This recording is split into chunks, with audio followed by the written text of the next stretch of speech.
Capítulo 2. A evolução da ciência psicológica, psicologia e história.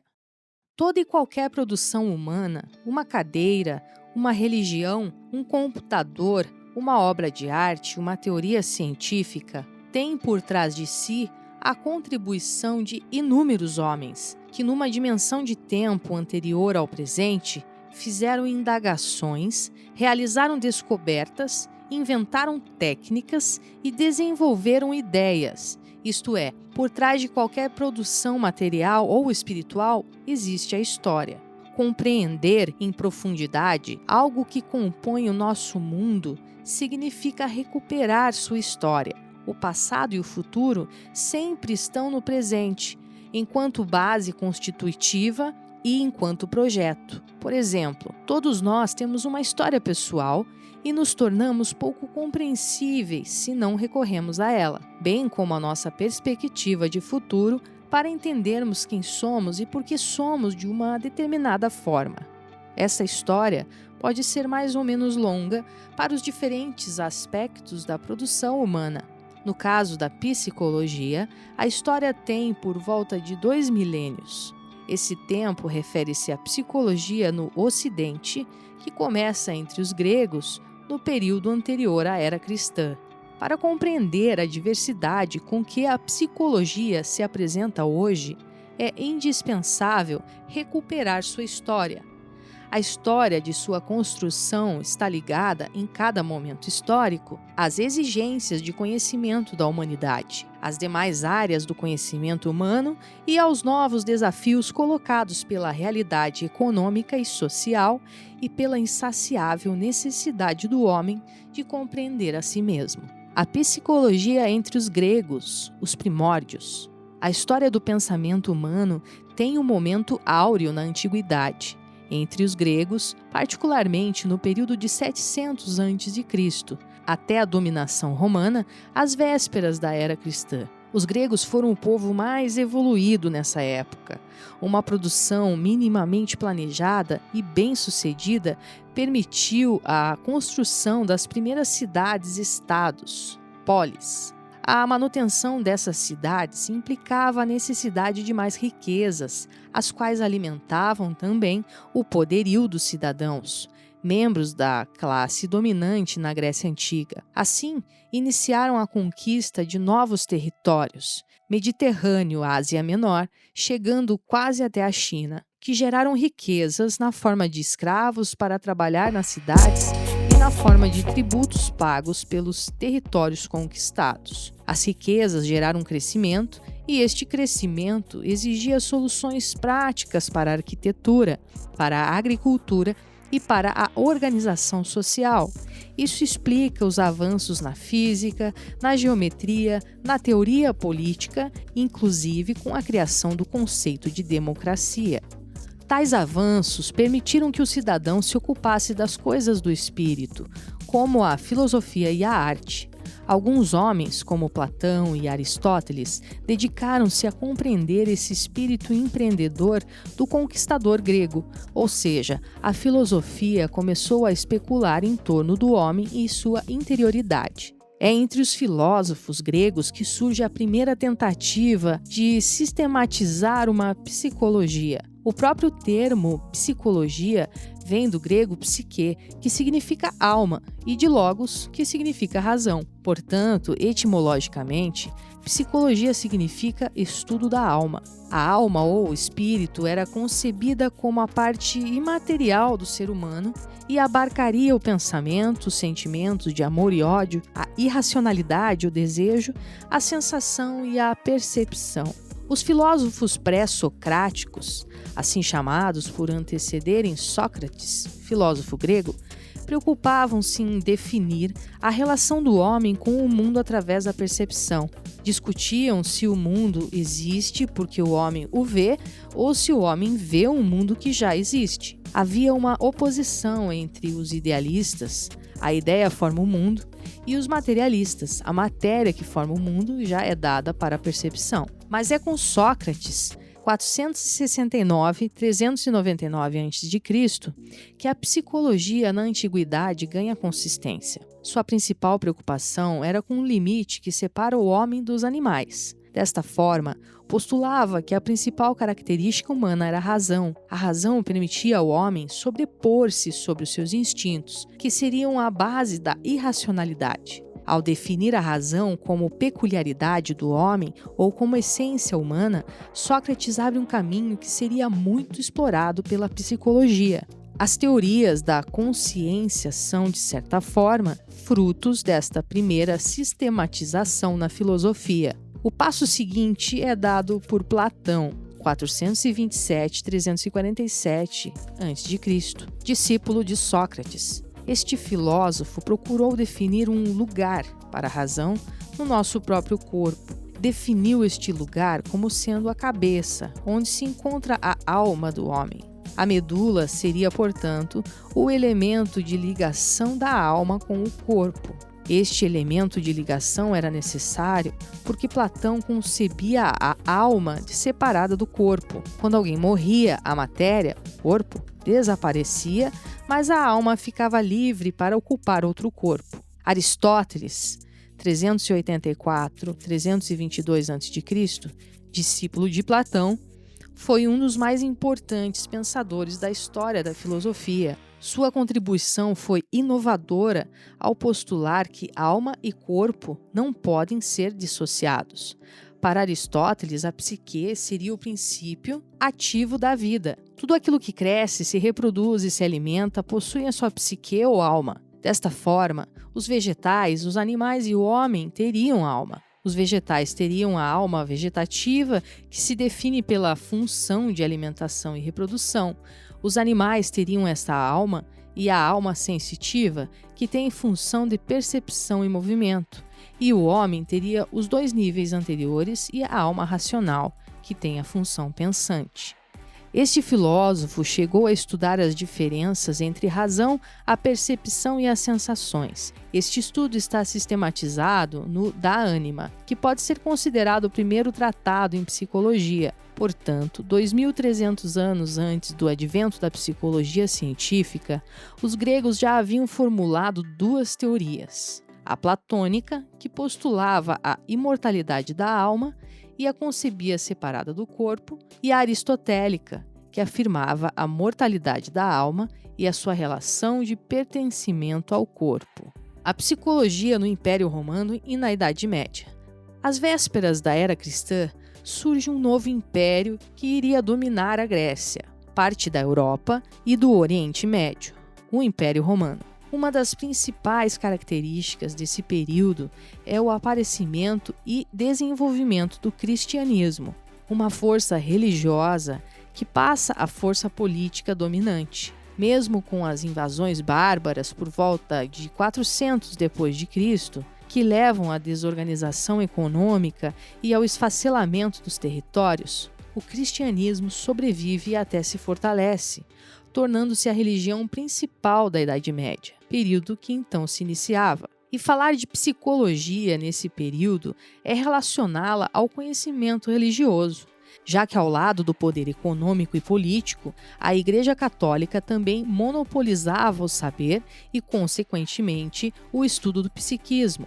Nesse sentido, dois grandes filósofos representam esse período, Santo Agostinho e São Tomás de Aquino. Santo Agostinho, inspirado em Platão, também fazia uma cisão entre alma e corpo. Entretanto, para ele, a alma não era somente a sede da razão, mas a prova de uma manifestação divina no homem. A alma era imortal por ser o elemento que liga o homem a Deus. E sendo a alma também a sede do pensamento, a Igreja passa a se preocupar também com sua compreensão. São Tomás de Aquino viveu num período que prenunciava a ruptura da Igreja Católica, o aparecimento do protestantismo, uma época que preparava a transição para o capitalismo com a Revolução Francesa e a Revolução Industrial na Inglaterra. Essa crise econômica e social leva ao questionamento da Igreja e dos conhecimentos produzidos por ela. Desta forma, foi preciso encontrar novas justificativas para a relação entre Deus e o homem. São Tomás de Aquino foi buscar em Aristóteles a distinção entre essência e existência, Como o filósofo grego, considera que o homem, na sua essência, busca a perfeição através de sua existência. Porém, introduzindo o ponto de vista religioso, ao contrário de Aristóteles, afirma que somente Deus seria capaz de reunir a essência e a existência em termos de igualdade. Portanto, a busca de perfeição pelo homem seria a busca de Deus. São Tomás de Aquino encontra argumentos racionais para justificar os dogmas da Igreja e continua garantindo para ela o monopólio de estudo do psiquismo. A psicologia no Renascimento. Pouco mais de 200 anos após a morte de São Tomás de Aquino, tem início uma época de transformações radicais no mundo europeu. É o Renascimento ou Renascença. O mercantilismo leva à descoberta de novas terras, a América, o caminho para as Índias, a rota do Pacífico, e isto propicia a acumulação de riquezas pelas nações em formação, como a França, Itália, Espanha e Inglaterra. É a transição para o capitalismo que começa a emergir uma nova forma de organização econômica e social. Dá-se também um processo de valorização do homem. As transformações ocorrem em todos os setores da produção humana. Por volta de 1300, Dante escreve a Divina Comédia. Entre 1475 e 78, Leonardo da Vinci pinta o quadro A Anunciação. Em 1501, Michelangelo esculpe o Davi e em 1513, Maquiavel escreve O Príncipe, obra clássica da política. As ciências também conhecem um grande avanço. Em 1543, Copérnico causa uma revolução no conhecimento humano, mostrando que o nosso planeta não é o centro do universo. Em 1610, Galileu estuda a queda dos corpos, realizando as primeiras experiências da física moderna. Este avanço na produção de conhecimentos propicia o início da sistematização do conhecimento científico, isto é, começam a se estabelecer métodos e regras básicas para a construção do conhecimento científico. Neste período, René Descartes, um dos filósofos que mais contribuiu para o avanço da ciência, postula a separação entre mente, alma, espírito e corpo, afirmando que o homem possui uma substância material e uma substância pensante e que o corpo, desprovido do espírito, é apenas uma máquina. Este dualismo mente-corpo torna possível o estudo do corpo humano morto, o que era impensável nos séculos anteriores. O corpo era considerado sagrado pela Igreja por ser a sede da alma. E dessa forma, possibilita o avanço da anatomia e da fisiologia, que iria contribuir em muito para o progresso da própria psicologia. A origem da psicologia científica. No século XIX, o papel da ciência destaca-se e seu avanço torna-se necessário. O crescimento da nova ordem econômica, o capitalismo, traz consigo o processo de industrialização, para o qual a ciência deveria dar respostas e soluções práticas no campo da técnica. Há então um impulso muito grande para o desenvolvimento da ciência, enquanto um sustentáculo da nova ordem econômica e social e dos problemas colocados por ela. Neste período, surgem homens como Hegel, demonstrando a importância da história para a compreensão do homem, e Darwin, que enterra o antropocentrismo com sua tese evolucionista. A ciência avança tanto que passa a ser um referencial para a visão de mundo. A partir desta época, a noção de verdade passa necessariamente a contar com o aval da ciência. A própria filosofia adapta-se aos novos tempos com o surgimento do positivismo de Auguste Comte, que postulava a necessidade de um maior rigor científico na construção dos conhecimentos nas ciências humanas. Desta forma, propunha o método da ciência natural, a física, como modelo de construção de conhecimento. É em meados do século XIX que os problemas e temas da psicologia, até então estudados exclusivamente pelos filósofos, passam a ser também investigados pela fisiologia e pela neurofisiologia em particular.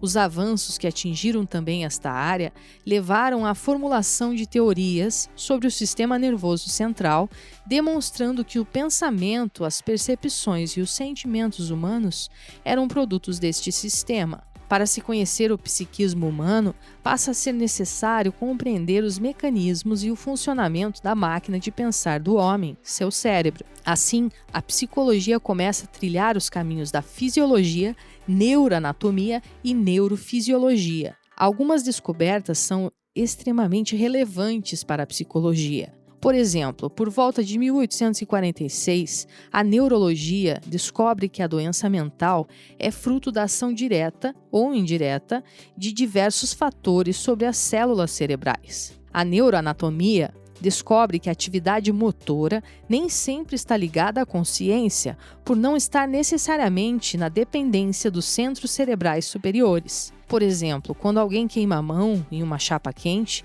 primeiro tira da chapa para depois perceber o que aconteceu. Esse fenômeno chama-se reflexo, e o estímulo que chega à medula espinhal, antes de chegar aos centros cerebrais superiores, tem lá mesmo uma ordem para a resposta, que é tirar a mão. O caminho natural que os fisiologistas da época seguiam quando passavam a interessar-se pelo fenômeno psicológico enquanto estudo científico era a psicofísica. Era estudar, por exemplo, a fisiologia do olho e a percepção das cores. As cores eram estudadas como fenômeno da física e a percepção como fenômeno da psicologia. Por volta de 1860, temos a formulação de uma importante lei no campo da psicofísica. É a lei de Fechner-Weber, que estabelece a relação entre estímulo e sensação, permitindo a sua mensuração. Segundo Fechner e Weber, a diferença que sentimos ao aumentarmos a intensidade de iluminação de uma lâmpada de 100 para 110 watts será a mesma sentida quando aumentamos a intensidade de iluminação de 1000 para 1100 watts. Isto é, a percepção aumenta em progressão aritmética, enquanto o estímulo varia em progressão geométrica. Essa lei teve muita importância na história da psicologia porque instaurou a possibilidade de medida do fenômeno psicológico, o que até então era considerado impossível. Dessa forma, os fenômenos psicológicos vão adquirindo status de científicos, porque para a concepção da ciência da época, o que não era mensurável não era passível de estudo científico.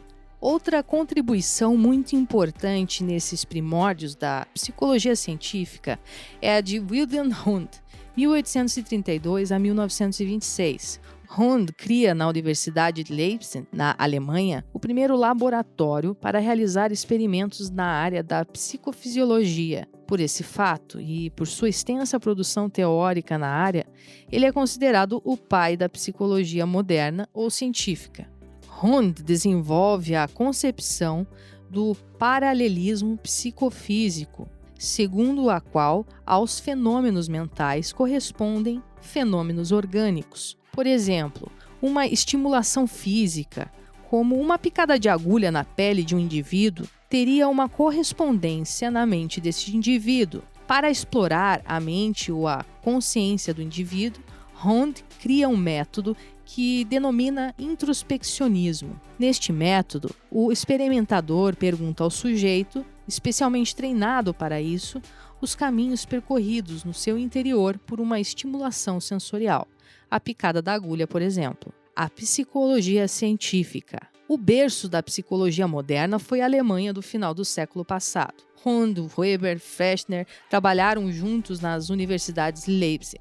Seguiram para aquele país muitos estudiosos dessa nova ciência, como o inglês Edward B. Titchener e o americano William James. Seu status de ciência é obtido na medida em que se liberta da filosofia, que marcou sua história até aqui, e atrai novos estudiosos e pesquisadores que, sob os novos padrões de produção de conhecimento, passam a definir seu objeto de estudo, o comportamento, a vida psíquica, a consciência, delimitar seu campo de estudo, diferenciando de outras áreas de conhecimento, como filosofia e fisiologia, formular métodos de estudo deste objeto, formular teorias enquanto um corpo consistente de conhecimento na área. Essas teorias devem obedecer aos critérios básicos da metodologia científica, isto é, deve-se buscar a neutralidade do conhecimento científico, Os dados devem ser passíveis de comprovação e o conhecimento deve ser cumulativo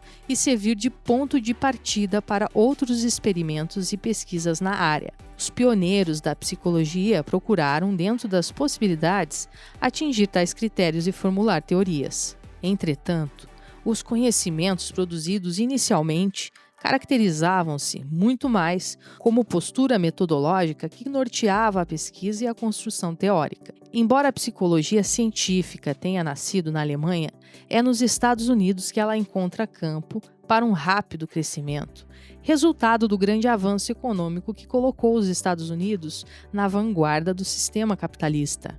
É ali que surgem as primeiras abordagens ou escolas em psicologia, as quais deram origem às inúmeras teorias que existem atualmente. Essas abordagens são o funcionalismo, de William James, de 1842 a 1910, o estruturalismo, de Edward Titchener, de 1867 a 1927, e o associacionismo, de Edward Thorndike. O funcionalismo. O funcionalismo é considerado como a primeira sistematização genuinamente americana de conhecimentos em psicologia, uma sociedade que exigia o pragmatismo para seu desenvolvimento econômico, acaba por exigir dos cientistas americanos o mesmo espírito. Deste modo, para a escola funcionalista de Double James, importa responder o que fazem os homens e por que o fazem. Para responder isso, James elege a consciência como centro de suas preocupações e busca a compreensão de seu funcionamento, na medida em que o homem a usa para adaptar-se ao meio. O estruturalismo. O estruturalismo está preocupado com a compreensão do mesmo fenômeno que o funcionalismo, a consciência. Mas, diferentemente de Double James, Titchener irá estudá-la em seus aspectos estruturais, isto é, os estados elementares da consciência como estruturas do sistema nervoso central. Esta escola foi inaugurada por Hunt, mas foi Titchener, seguidor de Hunt, quem usou o termo estruturalismo pela primeira vez, no sentido de diferenciá-la do funcionalismo. O método de observação de Titchener, assim como de Hunt, é o introspeccionismo, e os conhecimentos psicológicos produzidos são eminentemente experimentais, isto é, produzidos a partir do laboratório. O associacionismo. O principal representante do associacionismo é Edward Thorndike, e sua importância está em ter sido o formulador de uma primeira teoria de aprendizagem na psicologia. Sua produção de conhecimentos pautava-se por uma visão de utilidade destes conhecimentos, muito mais do que por questões filosóficas que perpassam a psicologia. O termo associacionismo origina-se da concepção de que a aprendizagem se dá por um processo de associação das ideias, das mais simples às mais complexas. Assim, para aprender uma coisa complexa, a pessoa precisaria primeiro aprender as ideias mais simples que a ela estariam associadas. Ele formulou a lei do efeito, que seria de grande utilidade para a psicologia comportamentalista. De acordo com essa lei, todo o comportamento de um organismo vivo, um homem, um pombo, um rato, tende a se repetir se nós o repensarmos, efeito, assim que ele o emitir. Por outro lado, o comportamento tenderá a não acontecer se o organismo for castigado, o efeito, após sua ocorrência. E pela lei do efeito, o organismo irá associar essas situações com outras semelhantes. Por exemplo, se ao apertarmos um dos botões do rádio, formos premiados com música, em outras oportunidades apertaremos o mesmo botão, bem como generalizaremos essa aprendizagem para outros aparelhos, como toca-discos, gravadores e etc. As principais teorias da psicologia no século XX.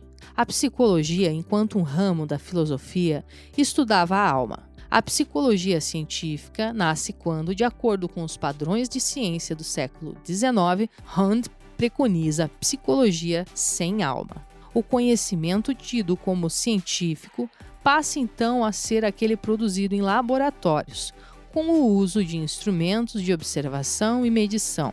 Se antes a psicologia estava subordinada à filosofia, a partir daquele século, ela passa a ligar-se a especialidades da medicina, que assumira, antes da psicologia, o método de investigação das ciências naturais como critério rigoroso de construção do conhecimento. Essa psicologia científica, que se constituiu de 3 escolas, associacionismo, estruturalismo e funcionalismo, foi substituída no século XX por novas teorias. As 3 mais importantes tendências teóricas da psicologia neste século são consideradas por inúmeros autores, como Politzer e Japiazzo, como sendo o behaviorismo ou teoria SR, estímulo-resposta, a Gestalt e a psicanálise. O behaviorismo, que nasce com Watson e tem um desenvolvimento grande nos Estados Unidos em função de suas aplicações práticas,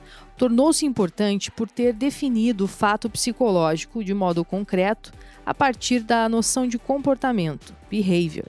A Gestalt, que tem seu berço na Europa, surge como uma negação da fragmentação das ações e processos humanos realizadas pelas tendências da psicologia científica do século XIX, postulando a necessidade de se compreender o homem como uma totalidade. A Gestalt é a tendência teórica mais ligada à filosofia. A psicanálise, que nasce com Freud na Áustria, a partir da prática médica, recupera para a psicologia a importância da afetividade e postula o inconsciente como objeto de estudo, quebrando a tradição da psicologia como ciência da consciência e da razão. Nos 3 próximos capítulos, desenvolveremos cada uma dessas principais tendências teóricas a partir da apresentação de alguns de seus conceitos básicos.